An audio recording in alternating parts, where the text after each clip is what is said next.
Can you find food from many different countries where you live? Yes, absolutely. I live in Goregaon West in Mumbai, and it's almost a hub for international street food. In fact, within just 2 minutes walking distance from my apartment, you can easily find food from 20 to 25 different countries. So you are truly spoiled for a choice. Mexican food is especially popular here, and quite amusingly, my landlord actually owns one of the Mexican fast food outlets, so international cuisine is literally right outside my doorstep. How often do you eat typical food from other countries? I would say at least twice a week, and that's fairly consistent for me. Honestly, there's hardly any week in the entire year when I don't try some form of international cuisine. Since my locality is well known for its street food culture, it naturally becomes very tempting. Also, I have relatives from Punjab who often visit us, and during those weeks, we end up eating international food almost every day, simply to break the monotony and enjoy some variety. Have you ever tried making food from another country? I actually tried about 6 months ago, and it turned out to be quite an experiment. I had watched someone prepare Italian ravioli, which I've eaten many times outside, and I thought it looked fairly simple. However, I clearly bit off more than I could chew because I turned out to be terrible in the kitchen. The dish did not come out well at all and eventually had to be thrown away. To make matters worse, I even damaged an electrical kettle by spilling water around it. My brother still teases me about my cooking skills. He even jokingly offered the ravioli to our pet dog Bruno, who eats almost anything, but even he flatly refused, which really says a lot. What food from your country would you recommend to people from other nations? India is incredibly diverse. Food and language change every 10 kilometers here. However, if someone from Europe or the United States were visiting India, especially Mumbai, I would strongly recommend poha for breakfast. It's light, easy to digest, rice based cuisine, and it is usually prepared in a hygienic manner, even at very basic food outlets. Because of that, it's quite safe for first time visitors. I'm confident that they would not only enjoy the taste but also avoid any stomach related issues, which is often a major concern for tourists. Describe a law that was introduced in your country and that you thought was a very good idea. You should say what the law was, who introduced it, when and why was it introduced, and explain why do you think this law was such a good idea. I strongly believe that laws and regulations imposed by a government, whether they apply to citizens, bureaucrats, or institutions, play a crucial role in driving a nation towards long term success. One such law that genuinely impressed me was a recent policy introduced in India which mandates the installation of solar powered electricity generators in newly developed residential areas. This law was introduced by the Indian government as a pilot project, particularly targeting regions that receive sunlight for more than 70% of the year. A few notable examples include certain districts in Rajasthan and parts of Ladakh. The primary motivation behind this policy was to encourage the use of sustainable and renewable energy, which I believe is the need of the hour. At present, India still depends heavily on fossil fuels, especially coal based power plants, to meet its energy requirements. This is highly problematic because such sources are not only extremely polluting, but they are also finite in nature. Sooner or later, they are bound to run out, and in the long run, countries that gain control over clean and sustainable energy will be the ones that truly stay ahead of the curve in the emerging global order. Another reason I consider this law to be a very good idea is its direct financial benefit to its citizens.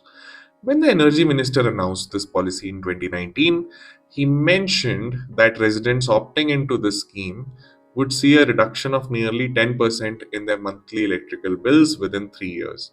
By the fourth year, families living in these areas were expected to experience substantial long term savings, which has already started happening in reality. In fact, one of my uncles purchased a house in one such residential area on the outskirts of Jaipur. and he now lives there with his family. Since his overall cost of living has gone down, he's finally able to invest money into recreational activities after retirement. He has taken up painting and gardening, passions he had put on the back burner throughout his working life due to financial responsibilities.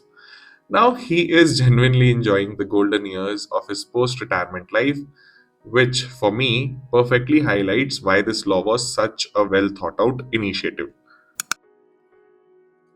What kinds of rules are common in a school? While growing up, I noticed that my school had rules for almost everything. But when I discussed this with my friends from neighboring schools, one rule seemed universally common across the city where I grew up, Amritsar. Boys were not allowed to keep long hair or sport flashy hairstyles, especially those inspired by movies. There were similar restrictions for girls as well, although I don't remember them very clearly. Personally, I was fine with the rule, but many students were genuinely upset because they could not express themselves the way they wanted, which made it a bit of sore point for some children. How important is it to have rules in a school? I believe it's extremely important and actually quite beneficial for schools and other educational institutes to have well defined rules. Children and teenagers are highly impressionable, and when they consume content like movies, TV series, music videos, or even books, they often try to imitate what they see. At that age, they tend to romanticize certain behaviors, and without boundaries, this can sometimes lead to serious or unintended consequences. School rules help ensure that students stay grounded and remain focused while they are going through such a formative phase of their education. What do you recommend should happen if children break school rules? I'm a strong believer that schools should avoid harsh punishment, especially if it lacks empathy and compassion. That said, children should definitely be closely monitored. If a student repeatedly breaks rules, I think parents or guardians should be brought into the loop, and the issue should be addressed promptly, ideally after consulting a child psychologist. Any action taken by the school should be measured and thoughtful because overly severe punishment can do more harm than good and may negatively impact a child's emotional well being. Can you suggest why many students decide to study law at university? I think many young people are drawn towards law because lawyers, advocates, and members of the judiciary, especially in India, carry a certain aura of authority and prestige.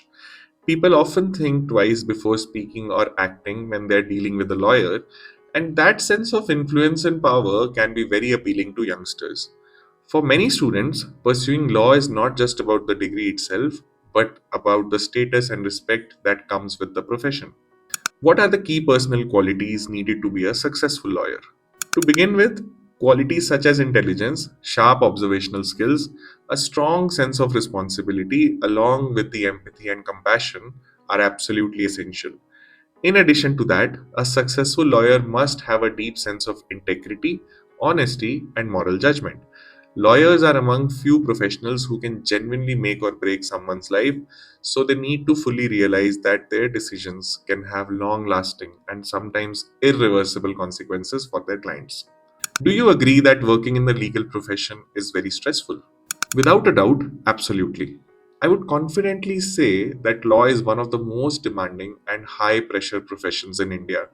In fact, the father of one of my close friends is a highly successful senior advocate in the Punjab High Court, and he consistently advised his son not to enter the legal profession at any cost. This advice came from personal experiences. His daily life was so stress ridden that he struggled to enjoy quality time with his family. Unfortunately, the profession often takes a toll on personal relationships, and many lawyers end up paying a heavy price for professional success.